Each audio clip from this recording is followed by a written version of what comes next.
Olá, eu sou o professor Marco Nunes e faço parte da equipe do FACBio, apoio didático ao estudo de disciplinas biológicas e da saúde. Nesta aula, será abordado o estudo do Filoporífera.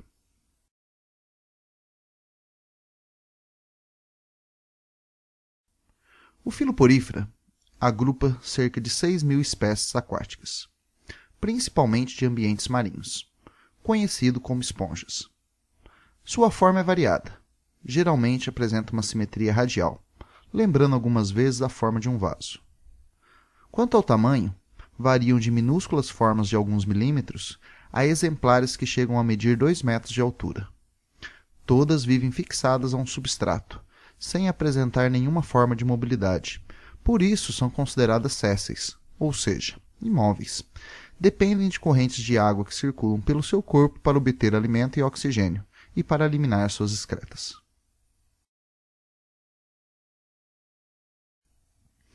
As esponjas são animais muito simples, que surgiram muito cedo na história evolutiva dos animais, ocorrendo antes do período cambriano.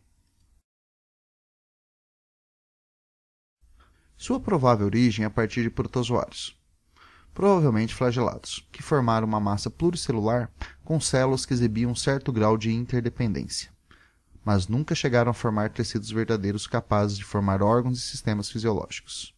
Nas esponjas, as funções vitais são realizadas no nível celular. As esponjas possuem um corpo muito simples, com as paredes perfuradas por poros, um grande espaço interior chamado átrio, também chamado de espongiocele, e uma abertura superior chamada de ósculo. Na parede do corpo, encontramos muitos tipos celulares distribuídos em 3 camadas. A camada mais externa de uma esponja é chamada pinacoderme. É constituída por células achatadas e justapostas chamadas pinacócitos. A camada mais interna pode ser chamada de coanoderme e é formada por células flageladas denominadas coanócitos. Entre as duas camadas há uma camada gelatinosa, chamada mesênquima. Esta camada é enrijecida por espículas calcárias ou silicosas, e às vezes por uma rede proteica de espongina. O mesênquima possui células móveis com aspecto ameboide, chamada por isso de amebócitos. Atravessando as 3 camadas, há células tubulares chamadas de porócitos. As células de uma esponja são responsáveis pela realização das suas funções vitais. Vejamos a função de cada tipo celular. Os pinacócitos justapostos revestem o corpo. Os coanócitos são células que possuem função primordial no modo de vida séssil das esponjas. Com a agitação dos seus flagelos, geram as correntes de água que trazem micro-organismos que são o seu alimento, que trazem o oxigênio e que eliminam as excretas. Os flagelos capturam o alimento e o conduzem para a região da célula chamada de colarinho, aonde ocorre o processo de fagocitose do alimento. Após a absorção do alimento, este poderá ser digerido pelo próprio coanócito ou, então, transferidos para as células móveis do mesênquima, os amebócitos, para que então sejam distribuídos para as demais células da esponja. Os amebócitos, além de distribuírem o alimento, podem realizar funções específicas, sendo classificadas em 3 tipos. Os arqueócitos, que são células totipotenciais que formam todos os tipos celulares de uma esponja. Os esclerócitos, que secretam as espículas calcárias e silicosas, que constituem um esqueleto inorgânico. E os espongiócitos, que secretam uma rede proteica de espongina, que constitui um esqueleto orgânico de aspecto flexível. O esqueleto orgânico dessas esponjas é explorado comercialmente para servir como esponja de banho, embora essa atividade atualmente esteja em declínio, devido à excessiva exploração das populações das espécies com esse tipo de esqueleto. Os porócitos, que constituem os poros, também chamados de ósseos, servem à entrada de água que circula pelo corpo desses animais. Todas as células, além de suas funções específicas, realizam trocas gasosas, digestão intracelular e excreção.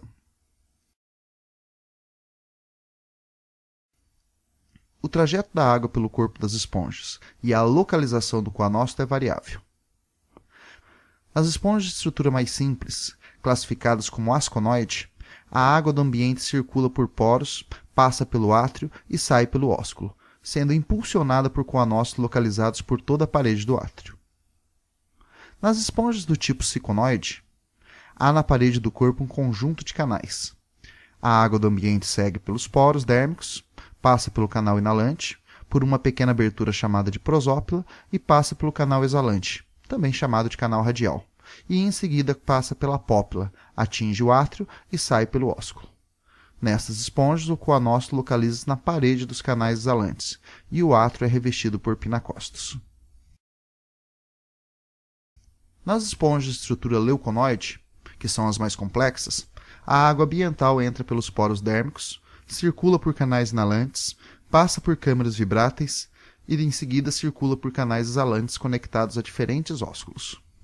Nesse tipo estrutural, os coanócitos localizam-se nas câmaras vibráteis e o reduzido átrio é revestido por pinacócitos.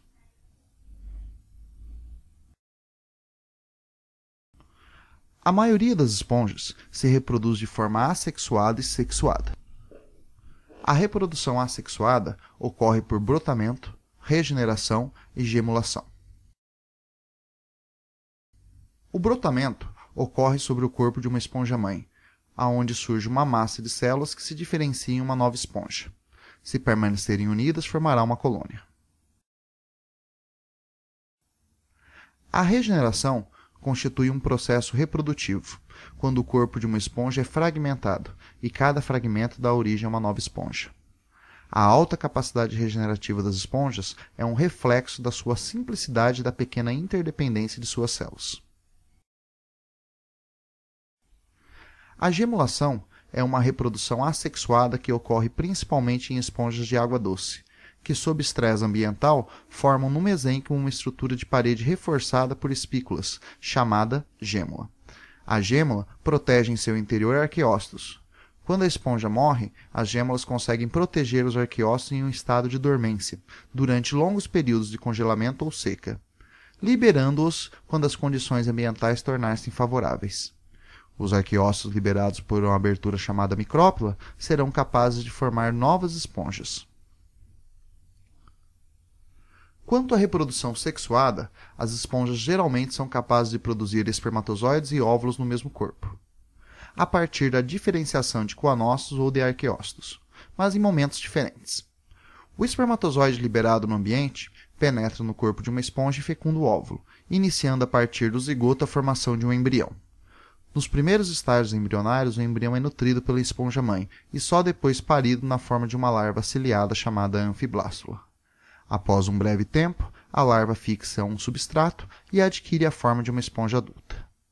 A análise deste processo permite concluir que a maioria das esponjas é monoica, já que produz os dois tipos de gametas no mesmo corpo. Realizam fecundação cruzada, vista que o óvulo de uma esponja é fecundado pelo espermatozoide de uma outra esponja. Fazem fecundação interna, pois o encontro do espermatozoide e do óvulo ocorre no mesênquima. São vivíparas, pois o embrião tem desenvolvimento interno e é nutrido pelo organismo mãe. Apresentam um desenvolvimento indireto, pois ao nascer a esponja tem um aspecto distinto dos adultos, ou seja, é uma larva. Termina aqui esta aula sobre os poríferos.